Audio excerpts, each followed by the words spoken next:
जैसे कॉटन क्या है, किस चीज का कॉटन रॉ मटेरियल है? कपड़े का, सूती कपड़े का रॉ मटेरियल क्या है? कॉटन। आपका कपास सूती कपड़े का रॉ मटेरियल। जैसे चीनी का रॉ मटेरियल क्या है? गन्ना।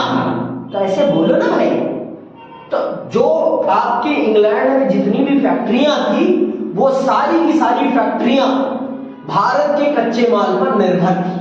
अब आप मुझे बताओ, कच्चा माल बेचने में फायदा ज्यादा है या पक्का माल बेचने में ज्यादा फायदा है? चीनी बेच के ज्यादा पैसा कमाओगे, गन्ना बेच के ज्यादा पैसा कमाओगे?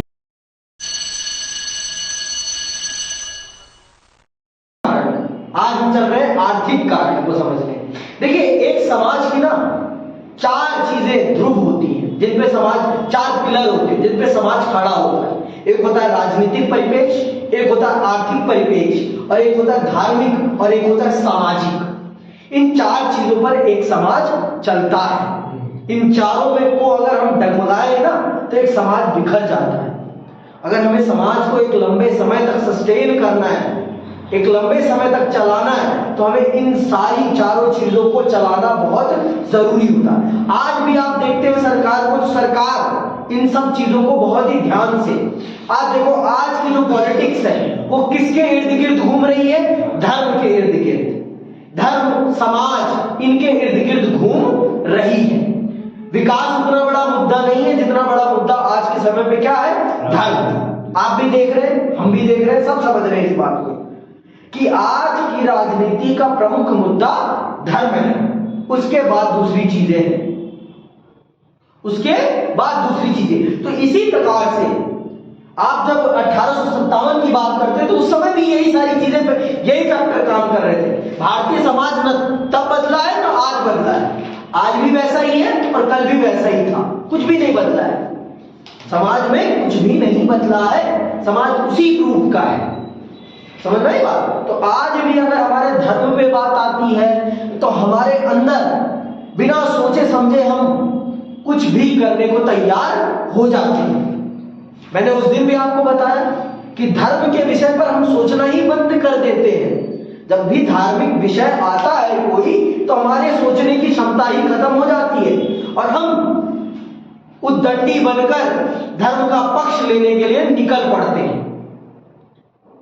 समझ रही बात? हम उद्दंडी बनकर धर्म का पक्ष लेने के लिए निकल पड़ते हैं, और ये सबसे बड़ी खराबी है हमारे समाज की।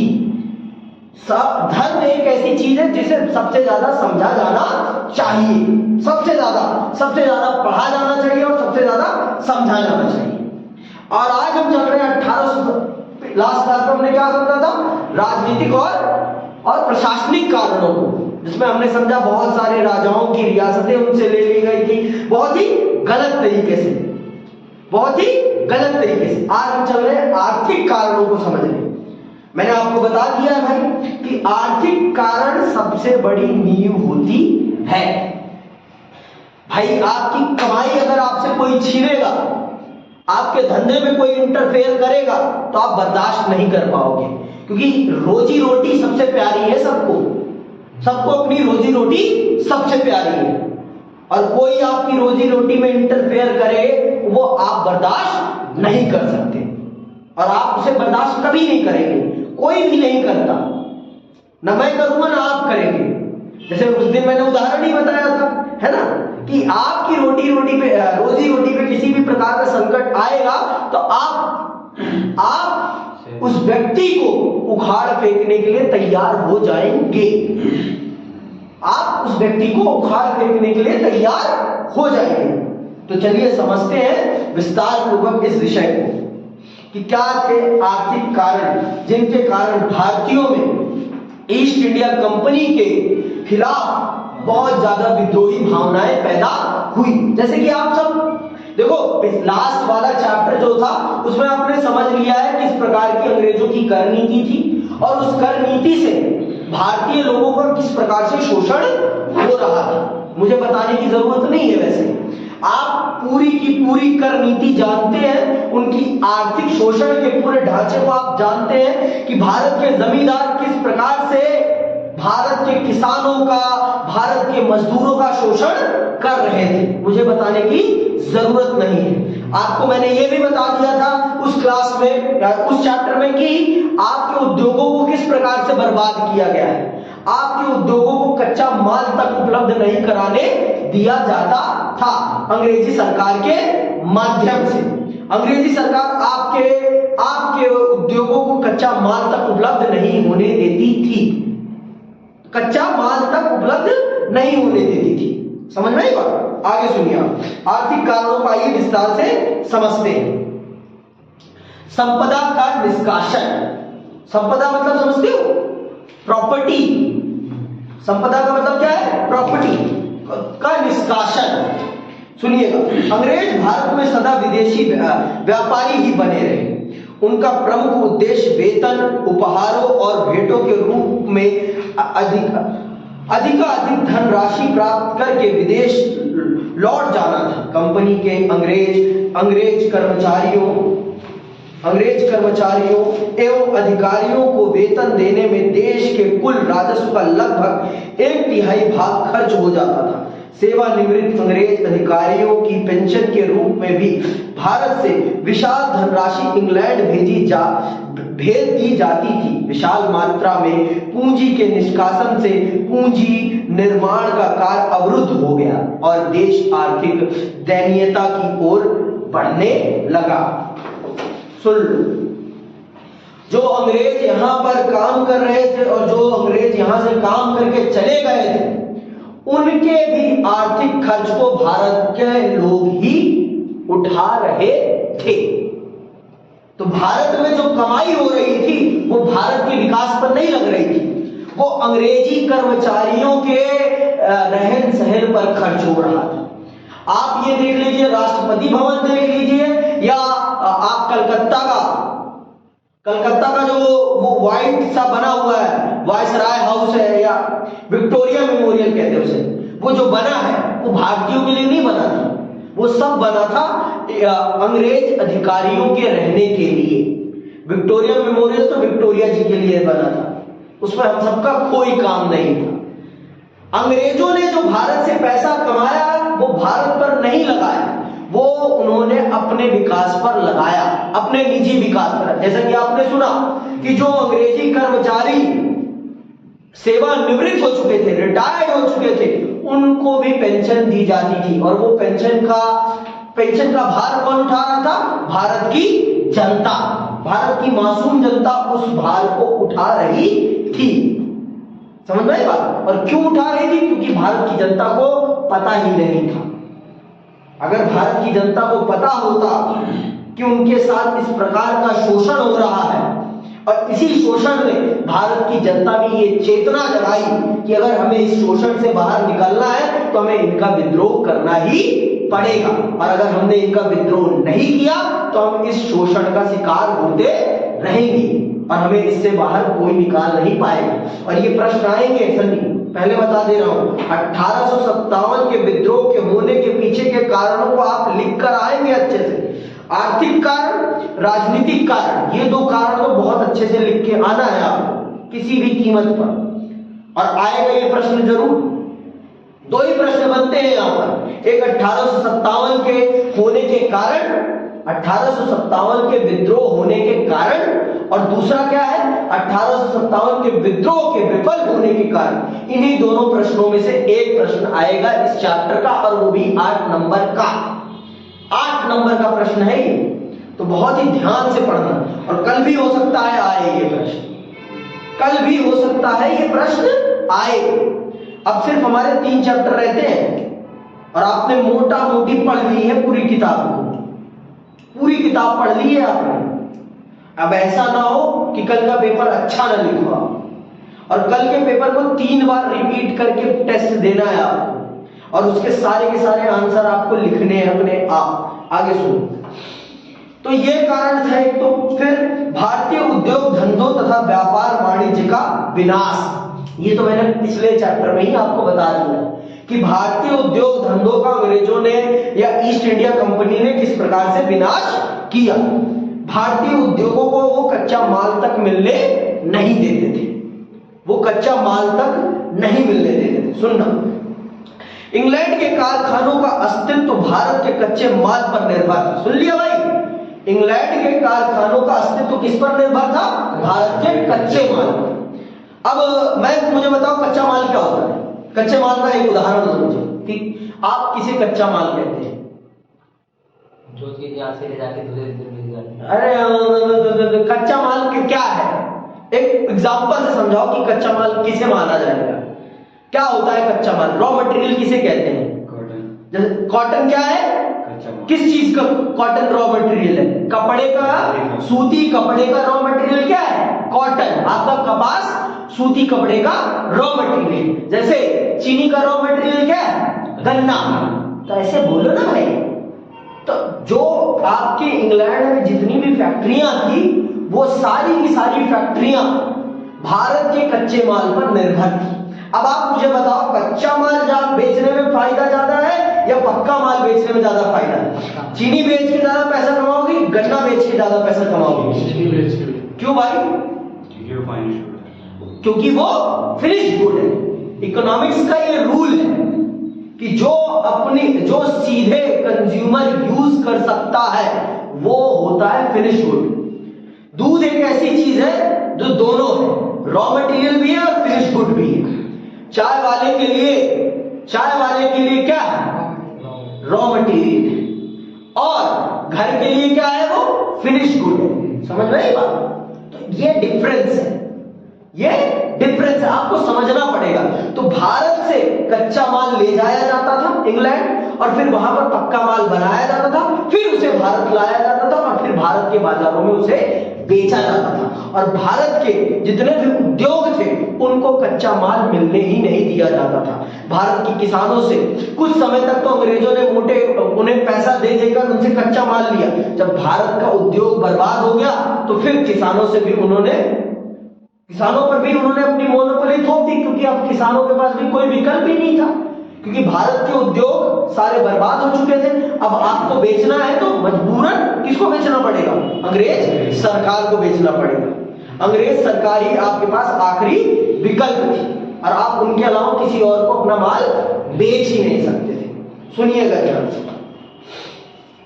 अंततः ब्रिटिश प्रशासकों ने अपने आर्थिक हितों की रक्षा के लिए भारतीय अर्थव्यवस्था को दांव पर लगा दिया।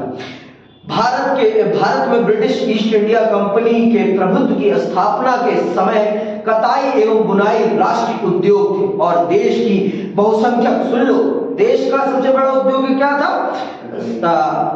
कताई। भारत में ब्रिटिश ईस्ट इंडिया कंपनी के प्रभुत्व की स्थापना के समय कताई और बुनाई राष्ट्रीय उद्योग थे और देश की बहुसंख्यक जनता की आजीविका के साधन थे। किंतु कंपनी की वित्तीय नीतियों के परिणाम स्वरूप भारतीय बाजार ब्रिटिश माल से भर गया और जनता से उसकी आजीविका के साधन छिन गए।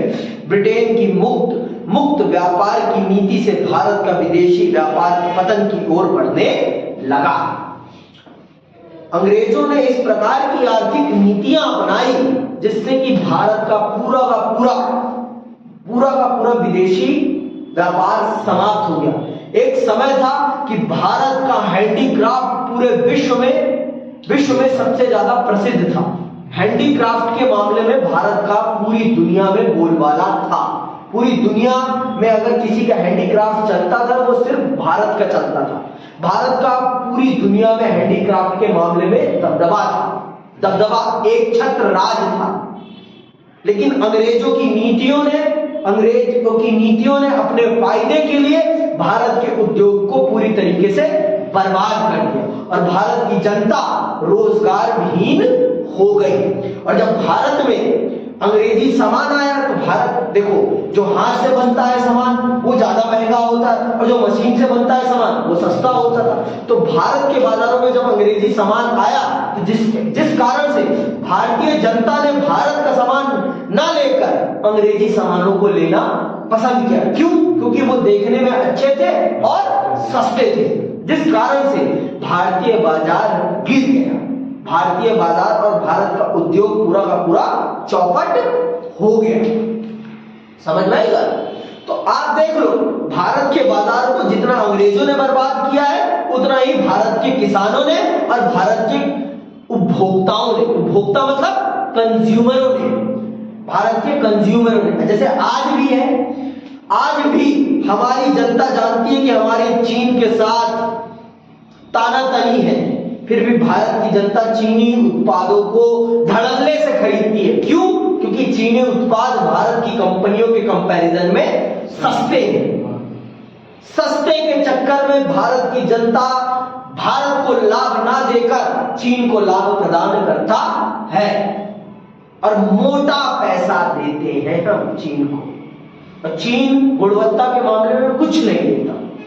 समझ में आई बात? पाओ समेटो, ठीक है।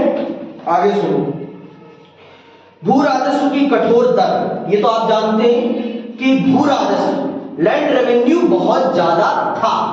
लैंड रेवेन्यू अंग्रेजों के समय में बहुत ज्यादा था। किसान जितना कमाता नहीं था उससे ज्यादा उसे कर देना पड़ता था। ये बातें लिख के भी आनी है पेपर में मयंक, ये बातें लिखनी है एज ए पॉइंट, जैसे मैं बता रहा हूं ऐसे ही पॉइंट टू पॉइंट लिख के आना।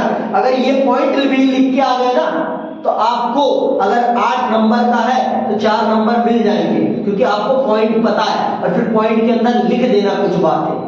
समझ में आई बात? तो आपको नंबर मिल जाएगा। सुनो, ब्रिटिश ईस्ट इंडिया कंपनी के शासनकाल में भू राजस्व की दर अत्यधिक ऊंची थी। किसान की उपज का आधे से भी अधिक भाग लगान के रूप में निकल जाता था। कर संग्रह के साधनों की कठोरता और भुगतान न किए जाने की स्थिति में भूमि की बिक्री के नियम ने किसानों को बर्बादी और तबाही की ओर धकेल दिया।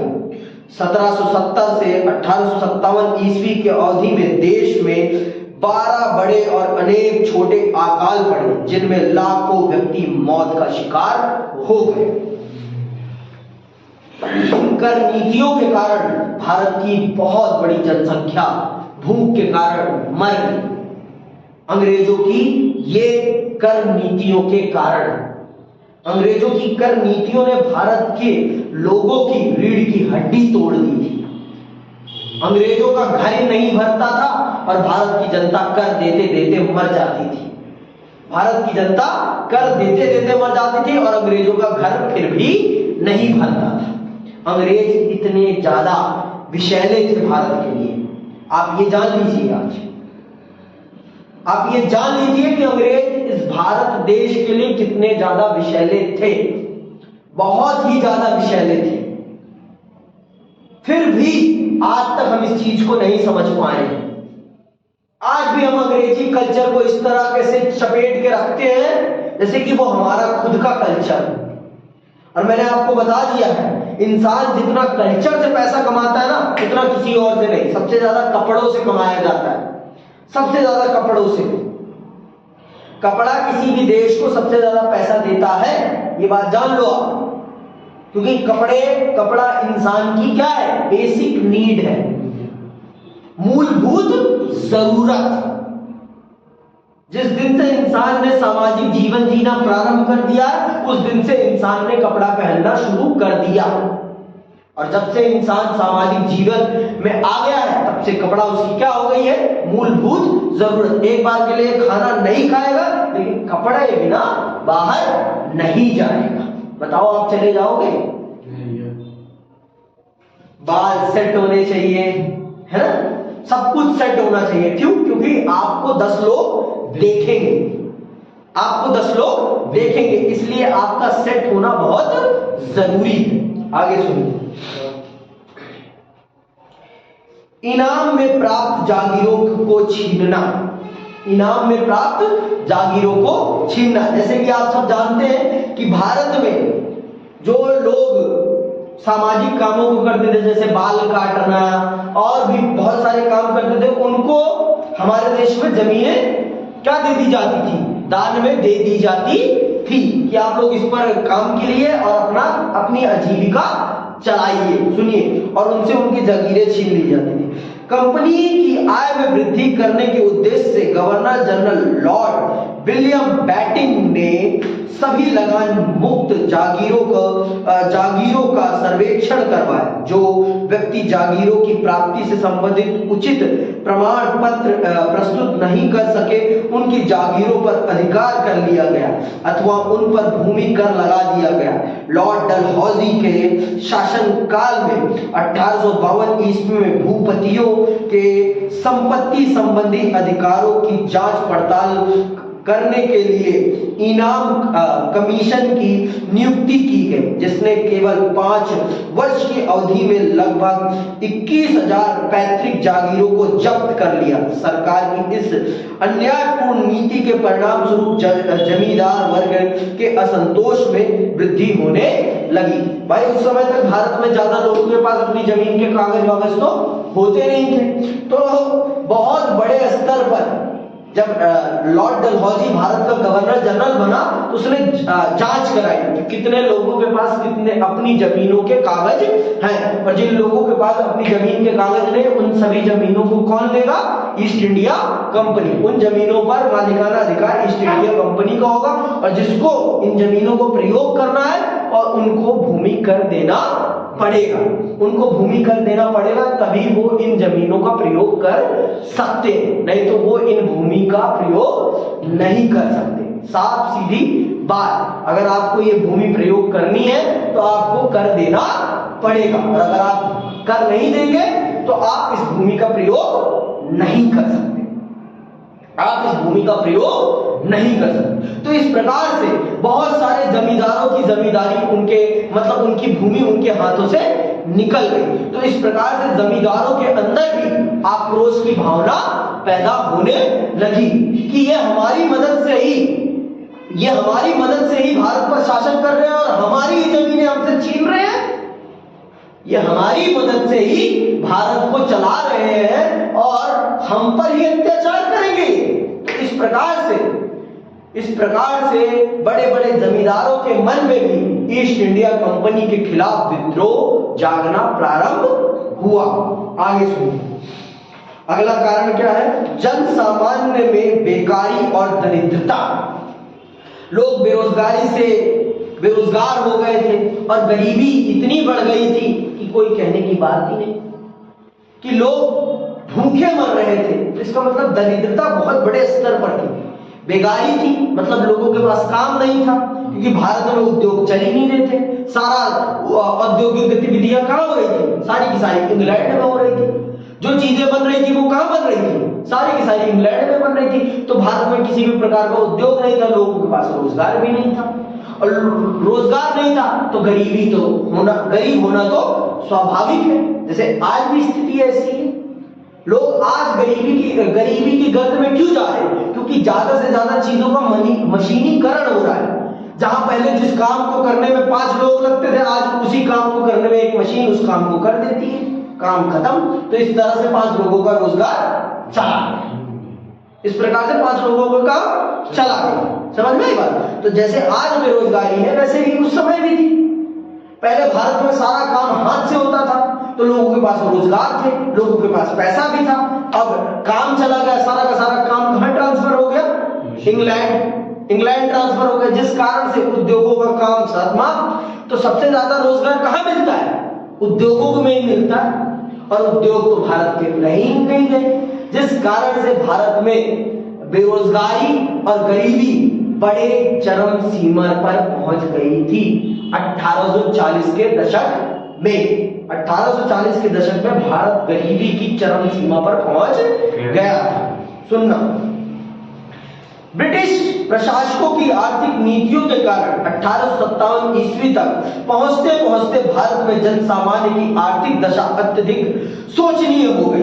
तत्कालीन भारत में ऐसे लोगों का अभाव नहीं था जो बेकारी और दरिद्रता की स्थिति में मारे फिर रहे थे। उनके पास ना तो पेट भरने के लिए पर्याप्त भोजन था और ना ही शरीर ढकने के लिए उचित वस्त्र। भारतीय अपनी दयनीय आर्थिक दशा के लिए ब्रिटिश शासन को ही उत्तरदायी समझते थे। अंततः उनमें ब्रिटिश शासन के विरुद्ध असंतोष बढ़ने लगा। स्वयं सैयद अहमद ने स्वीकार किया था कि कुछ लोग इतने गरीब थे कि वे एक एक आने अथवा एक एक सेर आटे के लिए प्रसन्नता पूर्वक विद्रोहियों के साथ मिल गए थे। सुन लो, तो इतनी ज्यादा दरिद्रता थी भारत में उस समय, इतनी ज्यादा कि लोग अपनी जान की कीमत आटे के दाम पर देने के लिए तैयार थे। आटे के लिए अपनी जान देने के लिए लोग तैयार थे। अब आप सोचो कितनी विकराल परिस्थिति थी। अब आप खुद सोचो कि कितनी विकराल परिस्थिति थी कि लोग आटे के लिए अपनी जान तक न्यौछावर करने के लिए तैयार थे। अब आप इस चीज की कल्पना खुद कर लो कि क्या स्थिति रही होगी, कितनी विकराल स्थिति रही होगी। समझ में आई बात? तो गरीबी इतने बड़े स्तर पे थी। जैसे मैंने आपको बताया कि पाकिस्तान में अगर आतंकवादी पैदा हो रहे हैं तो क्यों पैदा हो रहे हैं, और कहीं का मुसलमान आतंकवादी क्यों नहीं बन रहा, तो उसके पीछे सबसे बड़ा कारण क्या है? गरीबी, गरीबी और अशिक्षा। पहले तो गरीबी से निकले, फिर अशिक्षा से बाहर निकले, तो जाके स्थितियां सही हो पाएंगी। समझ में आई बात? और अगर हम कश्मीर भी देखें तो कश्मीर में भी यही स्थिति है, कश्मीर में भी यही स्थिति है। अब कश्मीर की स्थिति बदल रही है, कश्मीर की स्थिति अब बदल रही है। ये सच है, ये सच है कि अब कश्मीर की परिस्थिति बदल रही है। अब आते हैं सामाजिक एवं धार्मिक कारणों पर। अब चल रहे हैं हम समझने सामाजिक और धार्मिक कारणों पर। आपको मैंने बता दिया है कि भारत के लोगों ने ही भारत का शोषण करने में अंग्रेजों की मदद करी, जिस कारण से भारत में असमानता खाई के समान हो गई थी। भारत में असमानता, कुछ लोगों के पास इतना धन था कि कोई कहने की बात नहीं, और कुछ लोगों के पास इतना भी धन नहीं था कि वो अपने लिए 2 वक्त की रोटी भी जुटा सके, 2 वक्त की रोटी भी जुटा सके। सुनना, भारतीयों के साथ दुर्व्यवहार। अंग्रेज स्वयं को भारतीयों से श्रेष्ठ समझते थे। सुन लो, अंग्रेज हमेशा अपने आप को भारत के लोगों से ऊंचा समझते थे और हम लोगों को नीचा समझते थे, और आज भी यही समझते हैं वो लोग। आज भी कुछ बदला नहीं है। अंग्रेज आज भी अपने आप को ऊंची नस्ल के लोग समझते हैं, और दूसरे लोगों को अपने से नीची नस्ल के लोग समझते हैं। वो आज भी बदला कुछ नहीं है, आज भी बदला कुछ खास नहीं है। फिर भी हम लोग अंग्रेजों के पीछे लगे रहते हैं। ये लगे रहना ही ना बताती है कि हमारी मानसिकता आज भी गुलामों वाली ही है। हम वो जो करेंगे उसी को फॉलो करेंगे। हम अपना कुछ नया करने का प्रयास ही नहीं करते।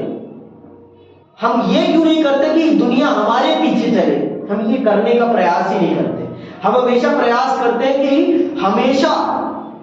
हमेशा हम अमेरिका के पीछे या ब्रिटेन के पीछे या फ्रांस के पीछे जो वो ट्रेंड चलाएंगे हम उसी ट्रेंड को फॉलो करेंगे। हम अपना ट्रेंड कोई सेट ही नहीं करते।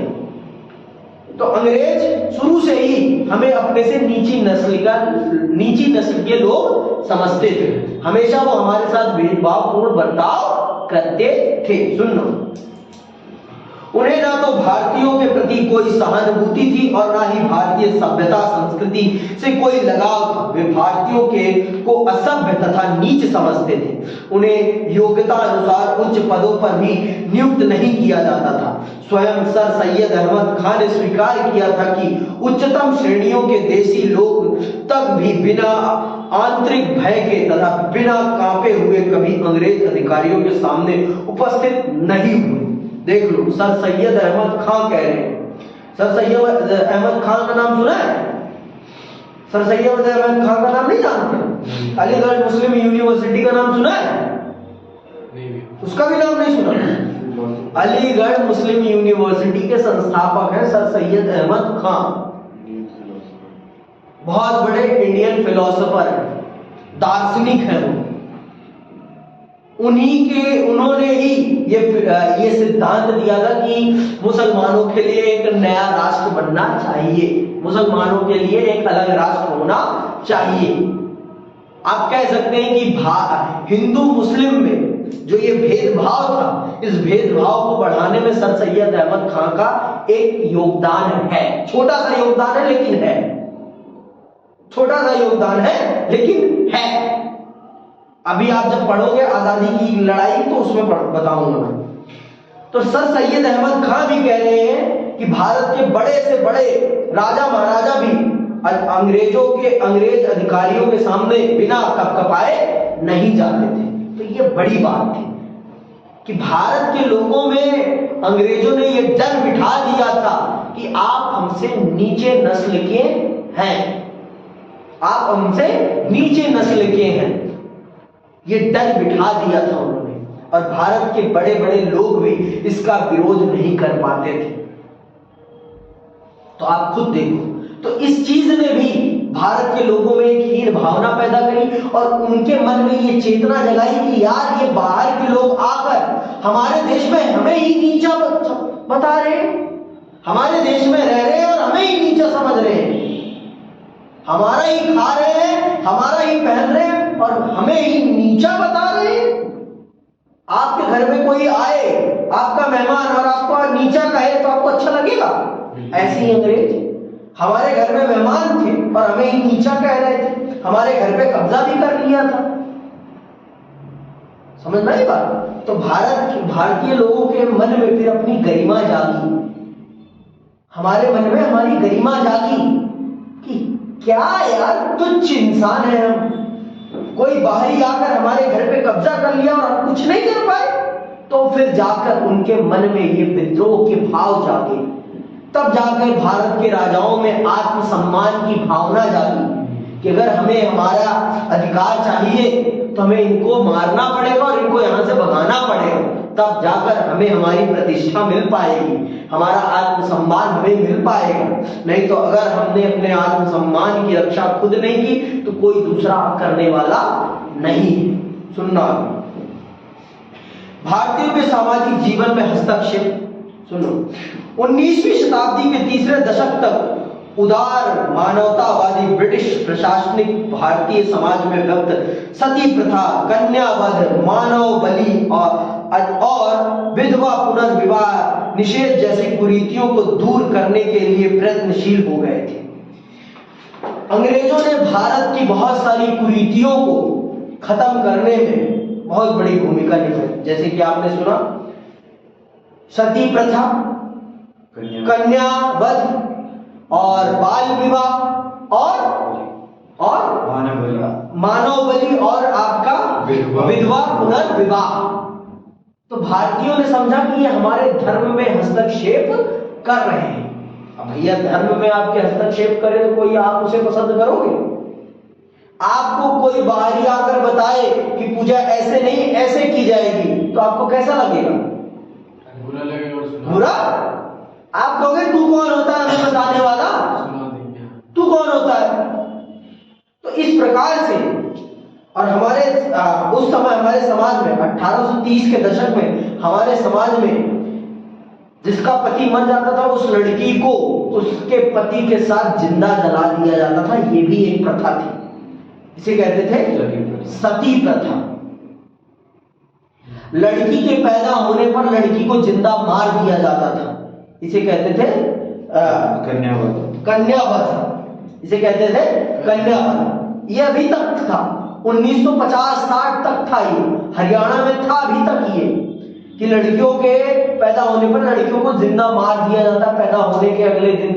आपने टीवी सीरियल भी देखा होगा, ना ना इस देश मेरी लाडो, कलर्स पे आता था, देखा होगा कभी। बाल विवाह का उदाहरण आनंदी देखा हो तो, ठीक है। तो ये सारे उदाहरण है, नहीं ये हकीकत है, ये हमारे समाज की कुरीतियां हैं। और हमारे समाज में बहुत अभी भी राजस्थान में बाल विवाह होते हैं, समझ में बात, वो तो अलग बात है, ठीक है। तो ये सारी कुरीतियां थी और इन कुरीतियों को समाप्त करने में अंग्रेजों की बहुत बड़ी भूमिका है। पर भारतीयों ने इसे गलत संदर्भ में लिया कि ये हमारे धर्म में कैसे इंटरफेयर कर रहे हैं, इनको हमारे धर्म के बारे में कुछ पता नहीं और ये हमारे धर्म में इंटरफेयर कर रहे हैं, इनको किसने ये अधिकार दिया। तो इस चीज ने भी भारतीयों के मन में अंग्रेजों के प्रति विद्रोह पैदा किया। ये अंग्रेजों ने अच्छा किया, लेकिन फिर भी भारतीयों ने इसे अपने धर्म में अंग्रेजों की दखल अंदाजी समझा और भारतीयों ने इसका विरोध किया। भारतीयों ने इसका विरोध किया कि नहीं, आप हमारे धर्म में इंटरफेयर नहीं कर सकते। आप कौन होते हैं हमारे धर्म में इंटरफेयर करने वाले? Who are you? कौन है आप? आपकी क्या हैसियत? आप कैसे हमारे धर्म के मामले में बोल रहे हैं? आपकी क्या हैसियत? समझ में आई बात? अब आपके घर में आपकी पूजा पद्धति में कोई आपसे बोलेगा तू ऐसे ना करके ऐसे कर, तो आपको क्या लगेगा? अच्छा लगेगा? आप कहेंगे तू कौन होता है भाई बोलने वाला, आप जैसे मर्जी वैसे करे? तू तो हमारे धर्म का व्यक्ति भी नहीं है। अब क्रिश्चियन आपको बताए कि ये पूजा पाठ पद्धति है, तो आपको कैसा लगेगा? आप कहोगे ना तू हमारे धर्म का, ना तूने हमारी धार्मिक किताबें पढ़ रखी, तू कौन होता है हमें हमारा धर्म बताने वाला? कहोगे कि नहीं कहोगे? वही चीज था। इस कारण से भारत की जनता में अंग्रेजों के प्रति एक विद्रोह भावना भी पैदा हुई। जब अंग्रेजों ने सती प्रथा को समाप्त करने का काम किया, जब अंग्रेजों ने बालिका कन्या वध को समाप्त करने का, विधवा विवाह को फिर से स्टार्ट कर दिया, इन सब ये वैसे तो है ये सारी की सारी कुरीतियां, लेकिन इन सब को समाप्त करने के लिए हमने अंग्रेजों का विरोध किया कि आप हमारे धर्म के मामले में मत बोलिए। आगे सुनिए। लॉर्ड विलियम बेटिंग ने भारतीय समाज में चिरकाल से प्रचलित सती प्रथा को गैर कानूनी घोषित कर दिया और मानव बलि पर रोक लगा दी। इसी प्रकार लॉर्ड डलहौजी ने कन्या वध को निषेध कर दिया और विधवा विवाह को कानूनी घोषित कर दिया। कट्टरपंथी एवं रूढ़िवादी भारतीयों ने इसे अपने सामाजिक जीवन में अनुचित हस्तक्षेप समझा और उनकी यह धारणा बन गई कि अंग्रेज भारतीय संस्कृति को नष्ट कर देना चाहते थे। अंततः वे ब्रिटिश शासन के विरुद्ध विरोधी बन गए। तो जितने भी भारतीय कट्टरपंथी लोग थे, जैसे आज भी हिंदू कट्टरपंथी लोग हैं जो जान के बदले जान लेना ज्यादा सही समझते हैं। जान देना तो सही समझते नहीं है, जान लेना सही समझते हैं। उन्होंने कहा कि ये हमारे धर्म में इंटरफेयर कर रहे हैं, इनका गला काट देना चाहिए। उन्होंने कहा कि इनका गला काट देना चाहिए। तो इस प्रकार से भारत की जनता में अंग्रेजों के खिलाफ एक विद्रोही भावना पैदा होना प्रारंभ हो गई। अंग्रेजों के प्रति एक विद्रोही भावना पैदा होना प्रारंभ हो गई और फिर जो हुआ वो सब जानते हैं, 1857 के विद्रोह के रूप में। आगे सुनिए। पाश्चात्य शिक्षा का प्रसार। अब भाई अंग्रेज आए तो अंग्रेज क्या करेंगे? अपनी शिक्षा भी आप पर थोपेंगे, जिससे कि आप उनके कल्चर को समझ लें और आप उनके कल्चर के हिसाब से ढल जाएं, जिससे कि आप उनका विरोध ना करें। अगर मैं आपको अपने कल्चर में ढाल लूंगा तो आप मेरा विरोध करोगे? कदापि नहीं करोगे। जब आपको मैं अपने कल्चर जैसा बना लूंगा तो आप कभी मेरा विरोध करने वाले नहीं।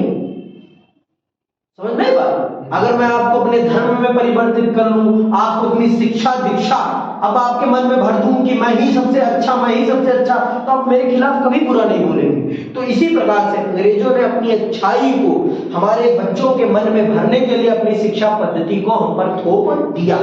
आज भी उसी का प्रमाण है। आज पहले हमारे देश में क्या थे? गुरुकुल थे। बच्चा अपना घर छोड़कर एक आयु तक, तो अब भी है, लेकिन कॉमन शिक्षा तो नहीं है ना। आज जनरल तौर पर वो शिक्षा चलती है कि ये शिक्षा चलती है, स्कूली वाली चलती है ना, जो अंग्रेजों की दी हुई शिक्षा व्यवस्था वो चल रही है ना। हमारी गुरुकुल व्यवस्था तो नहीं चल रही है ना। आप हॉस्टल लाइफ वाली शिक्षा को मत कहिए कि वो गुरुकुल शिक्षा है। गुरुकुल शिक्षा में आप अपने जीवन के लिए सारी चीजें करते थे। समझ में? हाँ, फैशन से दूर, क्योंकि फैशन सबसे ज्यादा बच्चों का मन डाइवर्ट करता है। समझ में बात? ये जो फैशन है, और आप अपने लिए भोजन भी खुद बनाएंगे, अपने वस्त्र भी खुद धोएंगे, आप सब कुछ अपना खुद करेंगे, आप अपने लिए खाना भी इकट्ठा करने जाएंगे। मतलब आपको पूर्ण रूप से एक सामाजिक व्यक्ति बनाने का काम किया जाता था। आज के बच्चों को कुछ नहीं आता। ऐसा नहीं है कि मेरे को बहुत, मुझे भी नहीं आता भाई। अगर मैं गुरुकुल में होता तो मुझे भी खुद का खाना बनाना आता, मैं भी क्या होता, सेल्फ डिपेंडेंट होता। मेरे अंदर एक चीजों को बेचने और खरीदने की समझ होती। गुरुकुल में सब कुछ सिखाया जाता है। आपके अंदर जो शर्म होती है ना, उस शर्म को भी समाप्त किया जाता है। आपको भिक्षा लेने के लिए भेजा जाता है। जब आप भिक्षा लेने जाते हैं तो उससे क्या खत्म होती है आपकी हिचक, लोगों से बात करने की, लोगों से दान मांगने की। ये जो हिचक होती है, आज के टाइम से आपसे कहा जाएगा कि आप दान लेने चले जाओ तो लेने जाओगे? कदापि नहीं जाओगे। अगर मेरे घर में है तो मैं क्यों जाऊंगा, मेरे पापा कमा रहे। ये जो अमीर गरीब का जो डिफरेंस है ये भी समाप्त होता है इससे। आज तो अमीर का बच्चा अलग जगह पढ़ रहा है, गरीब का बच्चा अलग जगह पढ़ रहा है। तब ये सारी चीजें समाप्त हो जाती थी, जिससे कि एक अच्छा इंसान बना जा सके। लेकिन आज है ऐसी चीजें? कदापि नहीं है ऐसी चीजें। समझ में आई बात? तो हमारी शिक्षा व्यवस्था इंसान को इंसान बनाती थी, और आज की शिक्षा व्यवस्था इंसान को मशीन बनाने का काम करती है। सिर्फ पैसा कमाने वाला व्यक्ति कि पैसा कमाओ, जीवन बस इतना ही है। आज की जो शिक्षा व्यवस्था है वो मूल रूप से पैसा कमाने की व्यवस्था है। आज की शिक्षा व्यवस्था एक व्यापारिक शिक्षा व्यवस्था है, जिसमें ज्ञान को बेचा जाता है, जिसमें ज्ञान को बेचा जाता है। समझ में आई बात? और हमारे टाइम पर हमारी शिक्षा व्यवस्था में ज्ञान बेचा नहीं जाता। ज्ञान की एक मर्यादा थी, एक इज्जत थी। आप देख लो, एकलव्य जैसा विद्यार्थी अपने गुरु के कहने पर अपना अंगूठा काट दे रहा है, तो उस समय गुरु शिष्य का क्या संबंध था। आप देखो, आज का बच्चा सर जी सब्जी है, चक्कू मार देगा आज का बच्चा। तो आप उदाहरण देखो, बहुत सारे उदाहरण है, मुझे बताने की जरूरत नहीं है ये, ठीक है। ब्रिटिश प्रशासकों ने 1835, ये याद रखना, ब्रिटिश प्रशासकों ने 1835 ईस्वी में अंग्रेजी भाषा को शिक्षा का माध्यम निश्चित करके भारत में पाश्चात्य ज्ञान, विज्ञान एवं साहित्य की शिक्षा देना प्रारंभ कर दिया था। नवीन शिक्षा प्रणाली के अंतर्गत स्कूलों में सभी जातियों तथा धर्मों से संबंधित विद्यार्थी बिना किसी भेदभाव के एक साथ पढ़ते थे। निश्चित रूप से यह व्यवस्था भारतीय मान्यताओं एवं परंपराओं के प्रतिकूल थी। अंग्रेजी स्कूलों में खुले आम ईसाई धर्म की शिक्षा दी जाती थी। अंततः भारतीयों को यह विश्वास होने लगा कि ब्रिटिश प्रशासक भारतीय नवयुवकों को अंग्रेजी की शिक्षा देकर उन्हें ईसाई बना देना चाहते हैं। तो जब भारतीय माता पिता को इस बात का पता लगने लगा कि उनके बच्चों को ईसाई धर्म पढ़ाया जा रहा है, तो उनके मन में ये भावना घर कर गई कि ये हमारे बच्चों को हमारे धर्म से परिवर्तित करना चाहते हैं, और अगर हमने इनका विरोध नहीं किया तो हमारा धर्म नष्ट हो जाएगा और हमारे बच्चे भी नष्ट हो जाएंगे। हमारे बच्चे भी गाय खाने लगेंगे, क्योंकि ईसाई तो गाय खाते हैं। समझ रही बात?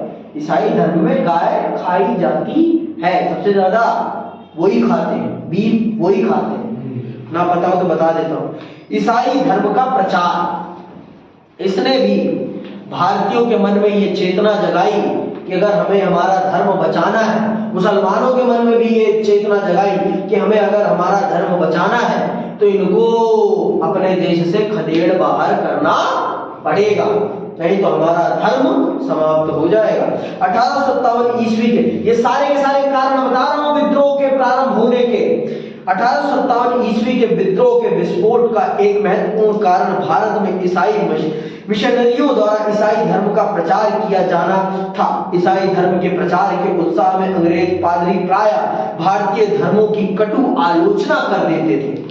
समझ रहे बात? हिंदू धर्म को वो गालियां बक देते थे, इस्लाम को, बौद्ध को, जैन को और सिख धर्म को तो गालियां बकते थे। कौन? पादरी, अपने धर्म को अच्छा बताने के चलते हुए। ईसाई मिशनरियों द्वारा स्थापित मिशन स्कूलों में बाइबल का अध्ययन अनिवार्य था।